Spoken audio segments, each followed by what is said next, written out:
Hello दोस्तों, स्वागत है आप सभी का अपना प्यारा सा YouTube channel star global study में।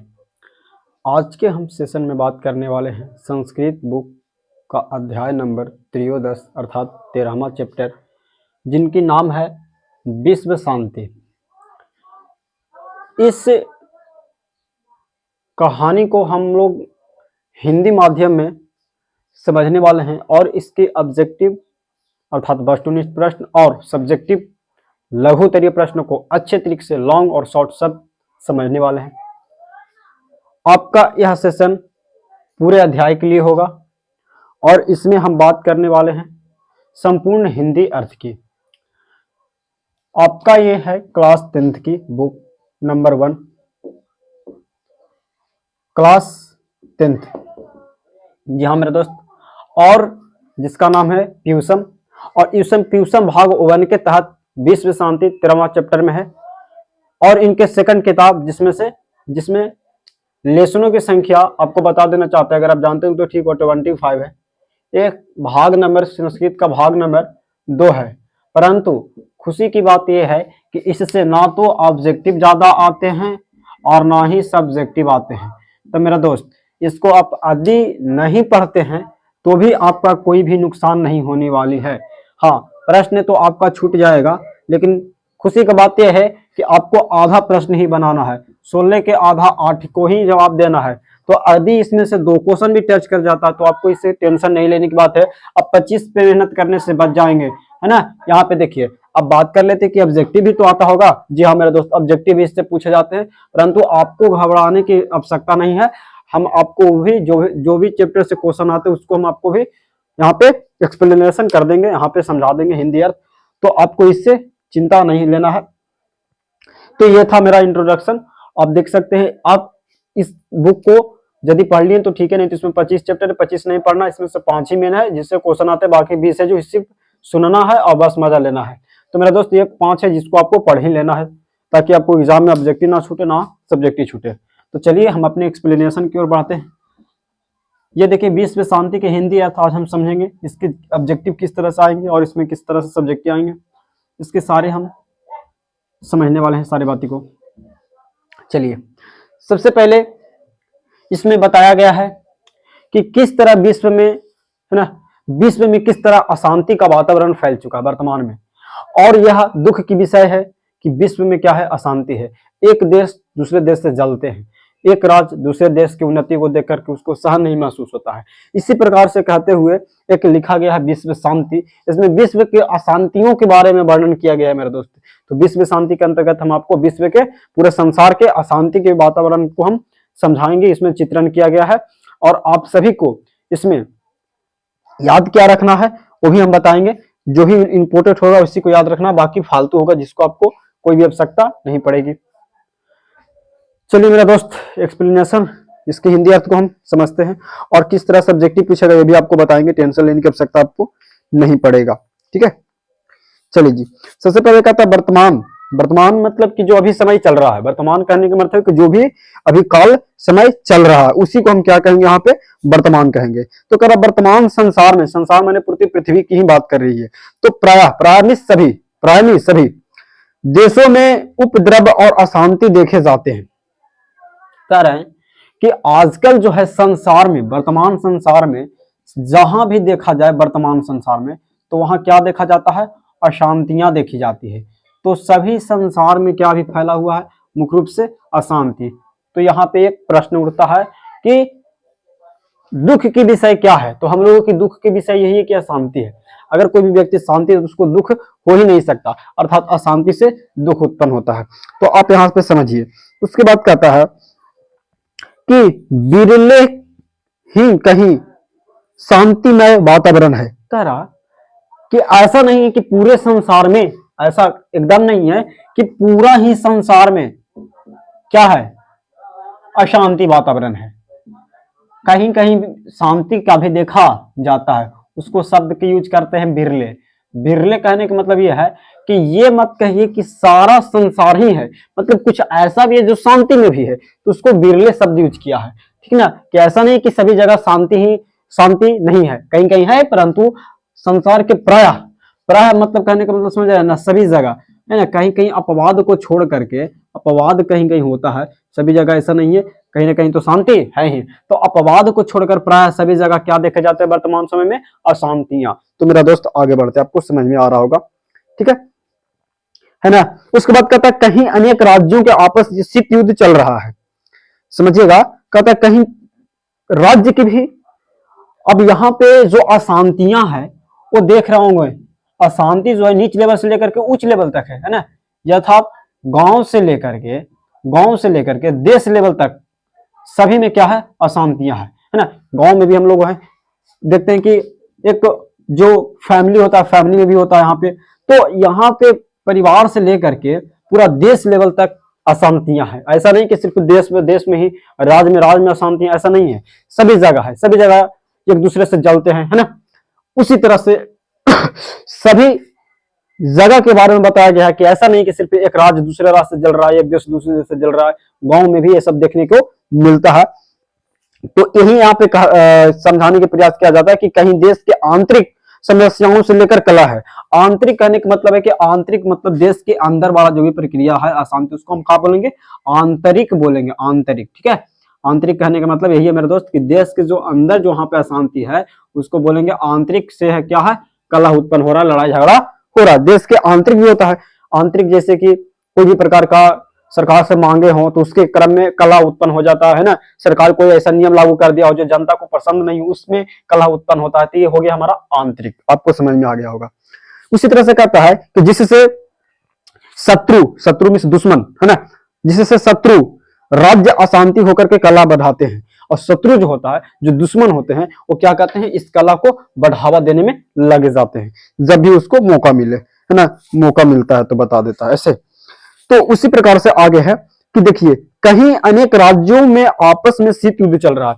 मेरे दोस्त यहाँ पे बात किया गया कने राज्य में क्या चल रहा है, तो भाई शीत युद्ध चल रहा है। अब समझिए ये शीत युद्ध क्या है, देखिए समझाते हैं आपको, युद्ध क्या है और शीत युद्ध क्या है, इसमें अंतर है, अंतर थोड़ा बहुत नहीं, बहुत ज्यादा अंतर है। शीत युद्ध कहने के अर्थ ये है कि जब हम लोग पहले लड़ाई होता है तो पहले अगर मान लीजिए कि एक ए व्यक्ति है और एक बी व्यक्ति है, अगर ये दोनों लड़ेगा तो ऐसा नहीं है कि इधर से लाठी लेकर आएगा इधर से डंडा लेकर आएगा, ऐसा नहीं, कभी नहीं देखे होंगे। सबसे पहले ये दोनों में क्या होगा, सबसे पहले बोला बोली होगा, जिसको हम लोग बहस कहते हैं, ये सबसे कुछ करेंगे, बहस करेंगे, बहस, और इसी बहस को हम यहाँ पे शीत के माध्यम से समझते हैं। तो जब दो व्यक्ति या दो राज्य आपस में बहस करे, है ना, बोल चाल से झगड़ा करे, मारा पीटी के छोड़ा करके, तब उसको हम बोलेंगे कि वह शीत युद्ध आएगा। युद्ध मतलब कि इधर से वह बम बारूद कर दिया, इधर से वह लाठी से गया दम देने लगा, तो जो पूरा औजार से जितना भी लाए होते उसको हम युद्ध कह सकते हैं, जिसमें औजार का प्रयोग होने लगे ना उसको हम युद्ध कहेंगे। शीत युद्ध में सिर्फ बहस होगा, जिसको हम लोग गाली गलौज है ना जो भी कहिए, और इसके अंतर्गत शीत युद्ध आता है। और युद्ध में क्या होता है, सीधे के सीधे बस मर्डर, ये भी समझिए युद्ध में होता ही क्या है, अगर उच्च लेवल के हो तो उसमें मृत्यु हो जाता व्यक्ति को। तो इसी के शीत युद्ध कह रहा है कि अनेक राज्यों में शीत युद्ध चल रहा है, मतलब आपस में जो दो देश है अपनी शीत मतलब बातों बात में, जो मान लीजिए कि एक राज्य ए है एक राज्य बी है, तो इस राज्य के मंत्री इससे बोल रहा है इस राज्य के मंत्री है, क्योंकि आम जनता जल्दी लड़ाई नहीं कर सकता। सबसे पहले अगर कोई कला होती है तो वहां की जो सरकार होती है, जो वहां की सरकार होती है वो सबसे पहले यहाँ पे क्या लेते हैं, सबसे पहले वहां की जो सरकार होती है वो सबसे पहले इसका एक्शन लेते हैं, उसके बाद जनता बहुत दूर की बात है। तो यहाँ पे समझिएगा, चलिए जी आगे देखते हैं। तरह की अनेक राज्यों में शीत युद्ध चल रहा है, वस्तुतः अशांति के सागर में दोनों किनारों के बीच स्थित लग रहा है। अशांति के सागर, सागर में से यहाँ पे नदी जिसको हम कहते हैं समुद्र, तो सागर है ना, सागर समुद्र, इसके तट पर आ गया है क्या, अशांतियां, है ना। अशांति जो है वो किसके तट पर आ गया है, सागर के दोनों तट पर आ गया है, किनारों पर जिसको कहते हैं। अशांति मानवता के विनाश के लिए होता है। देखिए अशांति जब होगा, कह रहा है कि जब अशांति होती है, अशांति, तो अशांति जो होती है वो मानवता यानी मानव को ही यहाँ पे क्या कहा गया है, मानवता को विनाश करता है। क्या करता है, नाश विनाश जो भी कहिए, विनाश करता है। तो अशांति जो है वो मानवता का क्या करता है, विनाश के कारण बन जाता है, विनाश करता है ना, जिसको विनाश आप समझ रहे होंगे। मानवता में विनाश क्या करता है ना। आज विश्व को नष्ट करने वाले अनेक अस्त्र का आविष्कार हो चुका है। इससे मानवता का विनाश का भय उत्पन्न हो गया। मेरे दोस्त, आप सुने होंगे अस्त्र और शस्त्र, यदि आप जानते होंगे तो आपको मजा आएगा। सबसे पहले आप नाम सुने होंगे अस्त्र। भाई मेरा अस्त्र क्या है और एक शस्त्र क्या है ना? शस्त्र क्या है, ये दोनों बहुत बड़ा कंफ्यूजन है, तो समझिएगा। अस्त्र के निर्माण हो चुका है, माने इसमें जितनी भी प्रकार के वैसे औजार हैं, समझिएगा, वैसे हथियार है जो हम लोग उसको ऐसे यूज करते हैं, जैसे कि अगर मान लिया जाए कि यहाँ पे कहा कि अस्त्र क्या है, मेरे दोस्त, अस्त्र वैसे औजार है ना, ऐसे औजार हैं जिसको हमें दूर से यूज करते हैं। इसका प्रयोग कहां से करते हैं, अगर इसका उपयोग करना रहे तो हम लोग कहां से करते हैं, दूर से करते हैं। मतलब सटके नहीं, मतलब समझने की होता है। जैसे देखिएगा, आप बंदूक लिए हुए, ठीक है, तो बंदूक आप सटा करके नहीं, दूर से भी यूज कर सकते हैं। लेकिन अगर मान लिया जाए कि आप लाठी लिए हुए हैं, तो लाठी से आप जब लड़ाई करेंगे तो सट के करेंगे। तो जो भी व्यक्ति जो आपस में वैसे औजार, जैसे कि तलवारबाजी देखेंगे, सट करके दो व्यक्ति लड़ता है, लेकिन वही बात करें बारूद के, सट के जाएगा मारे, दूर से मार देगा, तो जो दूर से बारूद मार दे उसको क्या बोलेंगे, अस्त्र बोलेंगे। आ मैंने हट करके, अस्सा मैंने सट करके, जो भी औजार सट करके प्रयोग किया जाए उसको हम क्या बोलेंगे, शस्त्र बोलेंगे। क्या बोलेंगे मेरा दोस्त, शास्त्र बोलेंगे, शास्त्र नहीं शस्त्र बोलेंगे।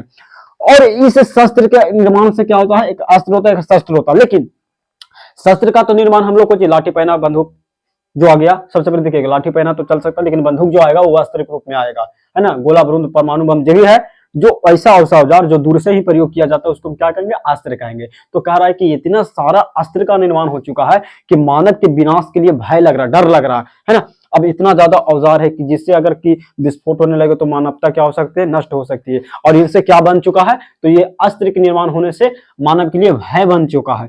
भय के मतलब कि डर बन सकता है ना, डर बन चुका है। इन्हीं के बारे में सारा का सारा इसमें कहानी जो एकदम बहुत ही डीपली से समझिएगा, आपको कॉन्टेक्स्ट याद हो जाएगा और आपसे 1 नंबर ना ही छूटेगा और ना ही 2 नंबर। ये हमारा पढ़ाने की एक क्षमता का था। तो आप सिर्फ कहानी को सुनिए। कह रहा है कि अशांति के कारण और उनके निवारण के उपायों का सतर्क पूर्वक सोचना चाहिए। देखिए, अशांति के कारण और निवारण मिस होता है, उसका कैसे इलाज करें। सबसे पहले देखिए, अगर कहीं भी अशांति है, आप अशांत क्यों है, कहीं ना कहीं आपका निवारण नहीं हो रहा है ना। कोई व्यक्ति क्यों परेशान है, अगर उस व्यक्ति परेशान है तब ना वो अशांति में है। अगर उसका कोई परेशानी नहीं रहता तो व्यक्ति के अगर निवारण हो जाएगा, मतलब उसका उपाय निकल जाएगा। इसको जैसे कि कोई भी जान की कोई देश है ना, और कोई राज्य है, या तो फिर कोई राज्य ही ले लेते हैं, और उस राज्य की कुछ मांग है सरकार से, अगर उसका मांग यानी उसका काम पूरा हो जाएगा तो वह शांति क्यों करेगा, नहीं करेगा, शांत रहेगा। तो वही कह रहा है कि पहले अशांति को नहीं, निवारण को ढूंढिए। अशांति तो है ही, इसको कैसे ठीक किया जा सकता है, ये मानव के लिए सुझाव दिया गया इस कहानी में कि निवारण देखिए, है ना। अशांति सिर्फ मत देखिए, अब तू देखिए कि अशांति तो है ही, इसको कैसे हम ठीक कर सकते हैं, और कैसे ठीक कर सकते हैं उसी को कहां पे क्या यूज किया गया है, निवारण। क्योंकि ये मेरा निवारण उपायों का सतर्क पूर्वक सोचना चाहिए, है ना। समझ में आया होगा। कारण ज्ञात होना चाहिए, निवारण को उपाय ज्ञात होना चाहिए, है ना। अशांति तो सभी जगह, लेकिन यहाँ पे क्या निर्माण करना है कि इसका निर्माण कैसे, इसको हम निवारण करें, है ना। ये चीजों को कैसे हम हटा सकते हैं, इस चीजों पर आपको फोकस रखना है।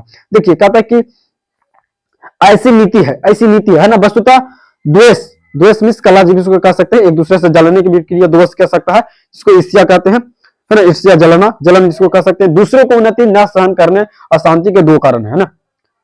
देखिए, यहां पे कहा गया है कि कोई भी राज्य हो, कोई भी व्यक्ति हो, या तो गांव समाज में भी देखे होंगे, अगर कोई व्यक्ति उन्नति कर रहा, विकास कर रहा है, तो उससे जलने वाले व्यक्तियों की संख्या बढ़ जाएगा, द्वेष करने लगेगा, जलन करने लगेगा, उससे गड़जली करने लगेगा, है ना। तो यहां पे वही कह रहा है कि यहाँ पे द्वेष है। एक व्यक्ति दूसरे व्यक्ति को उन्नति देखना नहीं चाहता, है ना। अगर वही कोई व्यक्ति विकास कर रहा है, आगे की ओर बढ़ रहा है, तो उसको लोग पैर खींचेंगे, है ना, पीछे से उसको रोकना चाहेंगे, कैसे न कैसे दिमाग लगाते रहेंगे, इसको कैसे आगे जाने से हम रोक सकें, जिसको हम द्वेष कहेंगे, जलन कहेंगे, है ना।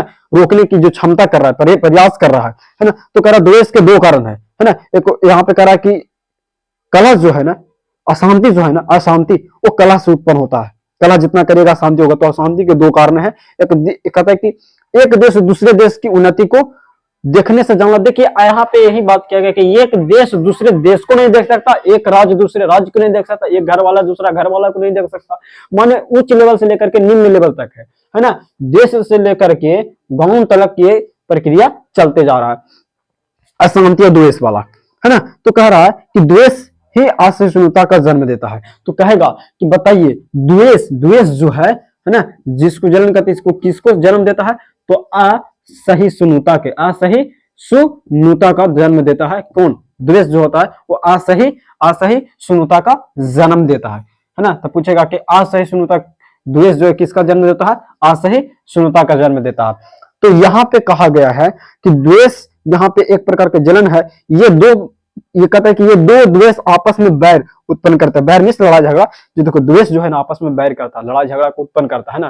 जैसे कि देखिए दो व्यक्ति अगर मान लीजिए कि खेलने गए तो एक ए है एक बी है, और ये बी है, बीच में एक सी है, बीच में एक सी है, इसी को नाम देंगे बैर। ये दोनों को लड़ा देगा, और लड़ाने वाले को क्या कहेंगे? बैर। वो वाला खाने वाला बैर नहीं, दूसरा बैर। बैर मीन्स लड़ा झगड़ा करवाने वाले है ना, दोनों में लड़वा देगा, वो इसे करके दोनों को लड़वा दिया है ना। ये यहाँ पे बैर के उत्पन्न कर रहा है, यानी द्वेष है, इसको नाम दे सकते हैं आप द्वेष, बैर जो। तो बैर से यानी कि द्वेष उत्पन्न हो जाएगा।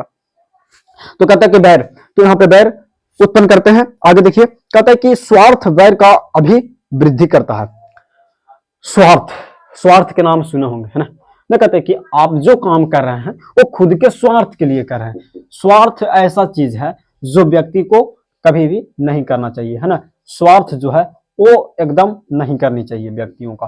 लेकिन ये जो स्वार्थ है वही है जो ना एक प्रकार की प्रक्रिया बन चुका है। ये स्वार्थ सभी है जो अपने अपने स्वार्थ में लगे होते हैं ना, अपनी किस तरह से है ना, कहाँ से क्या आ जाए, इस तरह से सारे के सारे जो संसार में सारा व्यक्ति जो है अपनी ओर सोचने के प्रति आकर्षित होते जा रहा है, माने स्वार्थ बढ़ाते जा रहा है, अपनी स्वार्थ बढ़ाते जा रहा है, लोगों के बारे में उतनी चिंता नहीं करता और अपने बारे में यानी कि स्वार्थ को बढ़ावा देते जा रहा है अपने आप में है ना। स्वार्थ जो है ना वो बैर उत्पन्न करता है। बैर मीन्स लड़ाई झगड़ा। जिस चीज को स्वार्थ करिएगा, जैसे मान लिया जाए सपोर्टेड समझिए, स्वार्थ कैसे बैर करेगा। अगर मान लो कि 100 रुपया का सामान आया, ठीक है, 100 रुपया का कोई सामान आया, अब इसको बोला 5 व्यक्ति में बांट लो, लेकिन ये 2 व्यक्ति में ही बांटा। अब जो ये 2 व्यक्ति में बांटा, ये स्वार्थ कर लिया, अपने लिए दूसरे को हक मार दिया।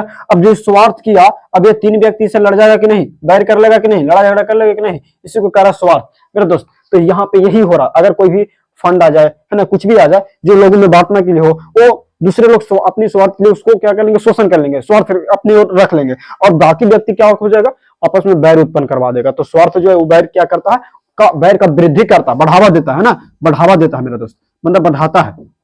देख सकते 3 व्यक्ति यहाँ पे लड़ा झगड़ा कर लेगा 2 व्यक्ति के चक्कर में, अगर सारा बात जो तो स्वार्थ नहीं है, अगर इसके पास स्वार्थ था तभी ना बैर हुआ, तो अन्यथा लड़ा झगड़ा नहीं होती है ना। तो ये कह रहा है कि स्वार्थ जो है वो बैर का उत्पन्न करता है, बैर को बढ़ावा देता है मेरे दोस्त। आगे देखिएगा, कहता है कि स्वार्थ प्रेरित लोग अहंकार की भावना से है ना दूसरे के धर्म, जाति, संपत्ति, क्षेत्र आदि को नहीं सहन करता है। कहने का अर्थ है कि अगर जो भी व्यक्ति स्वार्थ में जीवन जी रहा है, वो किसी की धन की चिंता उनको नहीं है, किसी के धर्म की चिंता नहीं है, बस किधर से आ जाए और उसको शोषण करके वो अपने पास ले आए, इसी का चिंता कौन करते हैं, स्वार्थ। स्वार्थ एक ऐसा चीज है जो व्यक्ति को कहीं भी ले जा सकता है, अपने धर्म को भुला जाएगा, अपने कर्म को भुला जाएगा, अपने क्षेत्र को भुला जाएगा, किस लिए, स्वार्थ लिए है ना। अगर मान लिया जाए कि कोई मुखिया है, उसके पास आया 1 लाख रुपया कि गांव में मानो कुछ बनाना, विद्यालय बनवाना है, ठीक है, तो वो विद्यालय अगर नहीं बनाता है तो क्या किया, उसके पास स्वार्थ आ गया। वो ना अपने धर्म देखा, ना अपने जाति देखा है ना अपने क्षेत्र देखा, क्या उसका कर्म है क्या नहीं देखा, बस स्वार्थ के लिए अपने आप को भुला गया। तो जो है ना स्वार्थ, जो धर्म नहीं देखने को बोलता है, नहीं इसमें सारा उससे कोई मतलब ही नहीं होता है। तो स्वार्थ एक प्रकार का बहुत ही मानव में रोग बन जाता है। जो स्वार्थ है वो अहंकार बन जाता है, अहंकारी बना देता है मानव को। इसलिए किसी व्यक्ति को स्वार्थ की भावना में जीवन नहीं जीना चाहिए। जब आपको ईमानदारी पूर्वक जो भी दिया जाए वो लेना, ऐसा नहीं कि जो भी व्यक्ति बांटने के लिए आए तो सिर्फ एक व्यक्ति को इसको ग्रहण कर ले, उसको हम स्वार्थ कहेंगे। स्वार्थ मानव को बहुत नीचे लेवल तक ले जाता है। हालांकि कोई भी व्यक्ति अगर स्वार्थ करता है तो उसको ज्यादा दिनों के लिए नहीं होता है ना।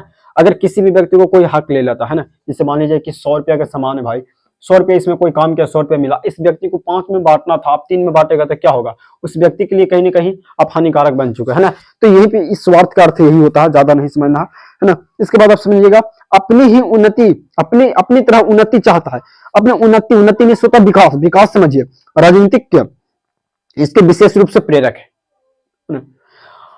राजनीतिक समझते हैं मुखिया इसमें जो भी होते हैं।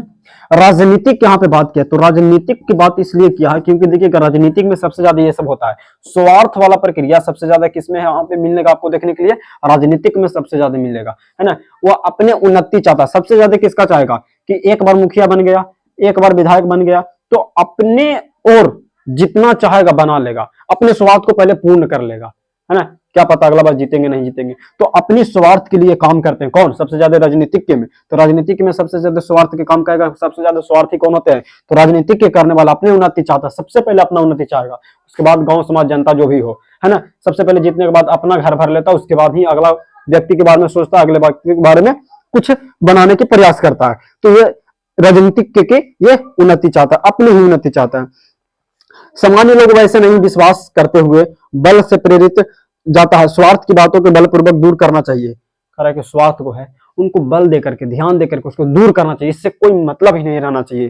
तो जो व्यक्ति हो, जो उन्नति होगा, उसके विकास होगा, लोगों को भी विकास होगा, है ना। अब जब 1 लाख रुपया आया, लोगों में सारा काम होगा तो समाज का भी विकास होगा, उस क्षेत्र का भी विकास होगा, वहां के रहने वाले लोगों को विकास होगा, सभी को स्वार्थ की जो भावना अंदर है सभी को पास हटेगा, है ना। नहीं तो पता चला कि 2 व्यक्ति कर रहा है तो अगला व्यक्ति के भी आवेगा तो भी उसी तरह से सोचेगा, अरे फलना तो रख लिया था, वो भी उसी तरह से करेगा। यानी कि यहाँ पे कहीं ना कहीं उसको उत्पन्न करने की प्रेरणा दे देगा। अगर ऐसा कोई नहीं करेगा तो ऐसा कोई नहीं करेगा गांव समाज में। इसी बात को कहता है कि बलपूर्वक दूर करना देना चाहिए, है ना। उपकार करो, ये कहता परोपकार करो, यदि भावना हो तो स्वार्थ छोड़ दे। अगर आपको किसी के भलाई करने की आवश्यकता मिले ना, आपको प्रयास करने की, जैसे कि आप किसी को भलाई करना चाहते हैं, है ना, परोपकार करना चाहते हैं ना, परोपकार करना चाहते हैं ना, अगर आप किसी भी व्यक्ति को परोपकार करना चाहिए तो सबसे पहले आपको क्या छोड़ देना पड़ेगा? स्वार्थ। स्वार्थ को आपको निसंकोच हटा देना पड़ेगा, आपके दिल से, दिमाग से, जो भी हो, फेफड़ा किडनी सबसे निकाल देना। क्या? स्वार्थ। तो आप किसी को परोपकार कर सकते हैं, किसी के व्यक्ति को उन्नति कर सकते हैं, समाज की उन्नति कर सकते हैं। क्या? जब आपके अंदर क्या ना होगा? स्वार्थ नहीं होगा। स्वार्थ रहने के बाद आप किसी को उन्नति नहीं कर सकते, 100% है ना, ये बात को याद रखना। आगे देखिए, करे कि अगर आपको किसी को उन्नति करना, किसको परोपकार करना, तो आप स्वार्थ बलपूर्वक हटा दीजिए, है ना। करे कि यहाँ महापुरुष, विद्वान और चिंतकों की कमी नहीं है। यहाँ जो है महापुरुष, महान पुरुष को कह रहा है ना, चिंतकों, दूसरे के बारे में सोचने वाला, चिंतकों माने दूसरे के बारे में सोचने वाला, है ना, विद्वान, बड़े बड़े पढ़ लिख कर जो विद्वानी करते, विद्वान करता है ना, उसकी कमी नहीं है। ये पूरी पृथ्वी पर बात कर रही है। उनका यह कर्तव्य है कि लोगों को, समाजों को और राज्यों को परमार्थ की भावना जागृत करे। उनके अंदर हम महान पुरुष है, विद्वान है ना, चिंतक है, तो वो जो कह रहे हैं कि राज्य के लेवल पर जितने भी प्रकार की समस्याएं हैं, बैर है, उनको क्या करे? दूर करे, स्वार्थ को दूर करे। ये किन सभी को काम करने के लिए कह रहे हैं? विद्वान को कह रहे हैं, चिंतकों को कह रहे हैं और महापुरुषों के लिए कह रहे हैं। आगे देखिएगा, और सुख उपदेश के पर्याप्त नहीं, प्रयुक्त उसका कार्यवान जीवन में अनिवार्य है। कह रहा कि सुख के यहां पे बात कर रहा है, सुख उसके लिए नहीं है, यहां पे कह रहा है कि आप क्या करना, आपको कार्यवान बनना है। कार्यवान कहने का मतलब यह है कि आपको अपने कार्य में क्या रहना है? संलग्न रहना है। और जब आप अपने कार्यों में संलग्न रहेंगे, मन पूर्वक रहेंगे, तो आपको कहीं ना कहीं सुख महसूस होगा। 100% ये है ना। कहा गया है कि बिना कार्य के, अगर आप बिना कार्य करते हैं तो जो आपके पास ज्ञान है ना, आप बहुत ज्यादा ज्ञानी है, बहुत ज्यादा आप क्या है? ज्ञानी है। मेरा दोस्त समझिएगा, आप बहुत ज्यादा क्या है? ज्ञानी है, सपोज डेट मान लेते हैं, और आप उस ज्ञान को प्रयोग नहीं कर, उपयोग नहीं कर रहे, है ना, वह आपके लिए भार बन गया। जिस तरह से समझिएगा, आपके पास बाजार गए हैं, 100 रुपया है आपके पास, और ये आपका पैसा है, आप इससे चाहें जो भी कर सकते हैं। आपको भूख लगा हुआ, आप नहीं खाएं, है ना, ये पैसा आपके लिए काम आया? नहीं आया। उसी प्रकार से अगर आपके पास ज्ञान है, ज्ञानी आप हैं, इसका आप कार्य नहीं ले रहे हैं, काम नहीं ले रहे हैं, तो जो ज्ञान है ना, ये क्या बन जाएगा? भार बन जाएगा। कई बार पूछा गया है, ज्ञान होता है जो भार कब बन जाता है? तो कार्य के बिना। किसके बिना? कार्य के बिना, है ना। तो आपके पास ज्ञान है तो उसको उपयोग करें, ज्ञान को प्रयोग करें। किस तरह से प्रयोग करें कि कैसे क्या हो जाए, यानी कि ज्ञानों के बारे में आप चर्चित रहिए, है ना, ज्ञान को आप उपयोग कीजिए। और इसीलिए कहानी में, कई बार कहानी में कहा गया है ना, पिछले बार भी बताया था कि ज्ञान भार का स्वरूप कब बन जाता है? जब उससे हम लोग क्रिया नहीं करते, काम नहीं करते, कार्य नहीं करते। ये आपको यहाँ पे भी मिल जाएगा, यानी कि व्याघ्रपति कथा में भी इस बात को हम चर्चा किए थे कि ज्ञान जो होता है ना, वो भार बन जाता है। कब बन जाता है? जब उसके साथ क्रिया नहीं करते हैं। कोई कर्म नहीं करते उस काम से, उस ज्ञान से कोई प्रयोग नहीं करते, तो वो हमारे लिए क्या बन जाता है, शरीर में भार बन जाता है, कोई भी उसका फायदा नहीं रह जाता है। देश के बीच है ना कर विवादों को शांत करने के लिए संयुक्त राष्ट्र संघ आदि संस्थाएं हैं। देखिए जब भी बड़े बड़े स्तरों पर युद्ध होती है ना, बड़े बड़े स्तरों पर, तो जो संयुक्त राष्ट्र जो है, संयुक्त राष्ट्र यहाँ पे बात किया गया है कि जो बड़े बड़े संयुक्त राष्ट्र संघ जो है, एक संघ का नाम है संयुक्त राष्ट्र संघ। जब भी बड़े लेवल पर ये जो युद्ध छिड़ता है तो इनको क्या करते हैं, संभालते हैं, मना करते हैं ना, इन कंट्रोल करने वाले, एक कंट्रोलर इसको कह सकते हैं, संयुक्त राष्ट्र संघ है ना, जिसको यूएसए यानी कि संयुक्त राष्ट्र अमेरिका की बात किया गया है, यानी कि संयुक्त राष्ट्र के संघ की बात किया गया। जब भी बड़े बड़े लेवल पर युद्ध होता है तो इनको क्या करता है, कंट्रोलर की तरह इसको नियंत्रण करने के काम करते हैं। संस्थाएं हैं एक प्रकार का संतरा, इसमें कई सारा देश का इसमें शक्ति मिला हुआ होता है और ये सभी शक्तियों एक जगह प्रयोग करने पर युद्ध को शांत करते हैं, है ना। इस तरह से आगे देखिएगा, कह रहा है कि उनके समय पर विश्व युद्ध आशंका को दूर करते हैं। ये क्या करते हैं, विश्व युद्ध मतलब कि पूरे विश्व में वैसा युद्ध जो पूरे विश्व में हो, तो विश्व युद्ध को शांत कौन करता है, तो संयुक्त राष्ट्र अमेरिका को जो एक संघ बना गया, जो संघ है संयुक्त राष्ट्र संघ, इसी को क्या करता है, ये क्या करता है, दूर करता है। किसको दूर करता है, विश्व के लेवल पर जो भी युद्ध होने वाला रहता है ना, युद्ध को यह क्या करता है, रोकने की कार्य करता है। आगे देखिएगा, इसके बाद प्राचीन काल में भगवान बुद्ध ने, प्राचीन काल माने पहले बहुत पुराना काल की बात कर रहा है, सबसे पुराना काल प्राचीन काल, मध्यकाल, आधुनिक काल, यानी कि प्राचीन काल की बात ही कर रहा है कि प्राचीन काल में भगवान बुद्ध, भगवान जो बुद्ध हैं, उन्होंने कहा था कि बैर का सामना बैर से असंभव है। माने समझिएगा क्या बोले थे कि बैर के जो सामना है वो बैर से असंभव है। तो ढेर कहेगा संतरा से संभव है, नहीं, वो संतरा अंगूर की बात नहीं, लड़ाई के सामना लड़ाई से कभी नहीं हो सकता। सपोज डेट आपको हम एक छोटी सी उदाहरण से आपको समझ में आ जाएगा। मान लिया जाए मेरे दोस्त, बस सिर्फ मानिए कि एक व्यक्ति ए है, आप कहिएगा बार बार एक ही नाम लेते, तो एक ही मान, एक ए है एक बी है, ये दोनों आपस में झगड़ गया, इसको ये मार दिया 2 लाठी, ये भी मार दिया 2 लाठी, है ना। अगला बार ये भी घरे जाएगा, ये भी घरे जाएगा, इसका भी आदमी आएगा, इसका भी आदमी आएगा। अगर आदमी इसका फिर से लड़ाई हो गया, माने एक तरह से आप समझ सकते हैं कि 2 व्यक्ति अगर लड़ रहा है तो कभी भी वो शांति नहीं पा सकता है, यानी लड़ाई को लड़ाई से शांत नहीं कर सकती कि आपको 2 झापड़ मार दिया तो आप 4 झापड़ मार करके लड़ाई को शांत कर दे, कभी नहीं होगा, है ना। अगर आप पिटा भी गया तो भी फिर से आप एक आदमी लेकर के तुमको भी फिर 4 मारेगा और फिर भी तू गुस्सा आएगा, फिर इसको 8 मारेगा। पता चलेगा कि कभी ये इसी तरह से चलते रहेगा, हो सकेगा एक आगे चल जाएगा इसके चक्कर में। तो मेरे दोस्त कहीं भी भगवान बुद्ध ने बोले थे तो आपको ऑब्जेक्टिव कैसे पूछ लगा, किसने बोले थे, है ना, कि बैर की सामना बैर से असंभव है, संभव नहीं है, असंभव है। तो भगवान बुद्ध ने बोल के गए थे कि कभी भी बैर का सामना बैर से सामना हो ही नहीं सकता। अगर उसको शांत करना, शांति बनाना है ना, तो बैर को कभी बैर से ये कभी भी नहीं हो सकता है। किसने बोले थे, भगवान बुद्ध ने बोले थे कि बैर का सामना बैर से क्या है, असंभव है। आगे देखिएगा, उस तरह से कर रहा है, निबैर के करुणा का मैत्री भावना से बैर का सामना हो सकता है। अबैर माने समझौता, जिसको हम आमतौर पर तुमको बात में कहें तो समझौता, समझौता के तौर पर हो सकता है। सपोज डेट किसी व्यक्ति ने किसी को 2 झापड़ मार दिया, इस व्यक्ति ने क्या किया, इसको समझा दिया, मैंने अबैर के तौर पर इसको बातों से समझा करके वहां से कहानी क्या कर दिया, खत्म कर दिया। लेकिन ऐसा नहीं कि इसको मारते भी मार लगा, कभी बेसिस शांत नहीं हो सकता, है ना। बैर अबैर से हो सकता है, माने एक लड़ रहा एक नहीं लड़ेगा, है ना, 2 झापड़ मार दिया तो भाई तुम क्यों मार दिया, बस ज्यादा नहीं बात की बढ़ाना, आगे पीछे करके उसको समाप्त कर देना है। तो इस तरह से हो सकता है ना। इसके बाद आगे बढ़ते हैं, कह रहा है कि भारतीय नीतियों ने सच ही कहा है, भारतीय नीतियों ने सच ही कहा कि यह अपना है, यह दूसरे की गणना क्षुद्र लोग करते हैं, बोला गया है ना। भारत की जो नीति में है वो बोला गया है कि यह अपना है, यह पराया है। ऐसे लोग जो सोचने वाले लोग होते हैं उसको क्या कहता है, क्षुद्र बुद्धि वाले लोग, नीच लेवल के लोगों को, नीच लेवल जिनके हृदय है ना, नीच उदार हृदय वाले, देखिए यहाँ पे नीच हृदय वाला है, क्षुद्र बुद्धि वाले लोगों को क्या कहा गया, वो क्या सोचेगा, यह अपना है, यह पराया है, ऐसा कौन सोचते हैं, क्षुद्र बुद्धि वाले। ये आपको ऑब्जेक्टिव के लिए याद रखना है। उदार हृदय वाले क्या कहते हैं कि समस्त जो पृथ्वी है ना हमारा परिवार है, जिनका हृदय सभी के लिए दयावान होता है, वो क्या कहते हैं, जो हमारा पृथ्वी है, पूरे संसार हमारा क्या है, परिवार है, संसार संसद समझते अपने परिवार समझते हैं। वैसे क्या होते हैं, तो कहेगा कि सारा संसार को परिवार समझने वाले लोग कौन सा लोग होते हैं, उदार हृदय, जिसका हृदय उदार हो, है ना, बड़ा लंबी हृदय की बात कर रहा है। दूसरे के दुख पहुंचाना आत्म के लिए, आत्मनाश के लिए होता है। दूसरे के दुख पहुंचाना, दुख में कोई भी व्यक्ति सुख में आप उसको क्या कर रहे हैं, दुख पहुंचा रहे, तो अगर किसी को आप दुख पहुंचा रहे हो तो उसको क्या है, या अपने आप को नाश कर रहे हैं, जिसको हम बोलते हैं आत्मनाश।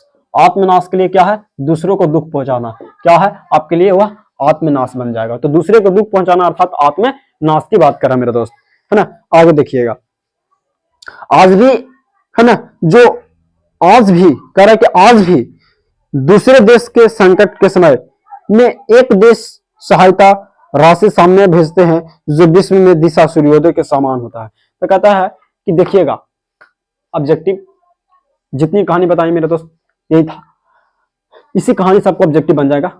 देखिए, बनाने के लिए टेंशन मत लीजिए, आप एक बार एग्जाम में जाइए, उसके बाद आपको पता चलेगा कि हमारा पढ़ाया हुआ किस अंदाज में था, किस आपको कहानी में किस तरह प्रोवाइड किए थे। समझिएगा, आपको पूछेगा कि सूर्योदय का 2 नंबर की बात करें, सूर्योदय का उदय कब हो जाता है। सूर्योदय तब हो जाता है जब एक देश, माने एक देश दूसरे देश से लड़ रहा है, तो तीसरा देश किसी न किसी तरह से उसको समझाएगा, है ना, हेल्प करेगा, उसको मदद करेगा, तब यहाँ पे सूर्योदय का निर्माण होता है। तो ये थोड़ा बहुत कहानी था मेरे दोस्त। आपको इसमें जो भी कहानी है हम आपको बता देंगे, ठीक है ना, जो आपको बहुत ही एग्जाम में काम देगा। तो यहाँ पे मेरे दोस्त इस कहानी के सारा हम लोग हिंदी अनुवाद समझ चुके हैं। अब तो हमारा एक चैप्टर और बच रहा है शास्त्रकारा, इनको भी हम लोग अच्छे तरीके से समझ लेंगे। और लगभग आपको ये सारी कहानी देख लेने के बाद हमारी तरफ से 5 से 50 से 60 नंबर का आपका संस्कृत में ओके हो जाएगा पूरा अच्छे तरीके से। और कहानी के माध्यम से ज्यादा रटने की आवश्यकता नहीं है, बस कहानी सुनिए, बस आपका कॉन्सेप्ट क्लियर आएगा तो रिजल्ट भी क्लियर आएगा। तो आपको मेरे दोस्त ये वीडियो कैसा लगा, अगर आपको अच्छा लगा तो एक शेयर जरूर करें। मिलेंगे आपसे नेक्स्ट वीडियो में, तब तक के लिए मेरे दोस्त धन्यवाद।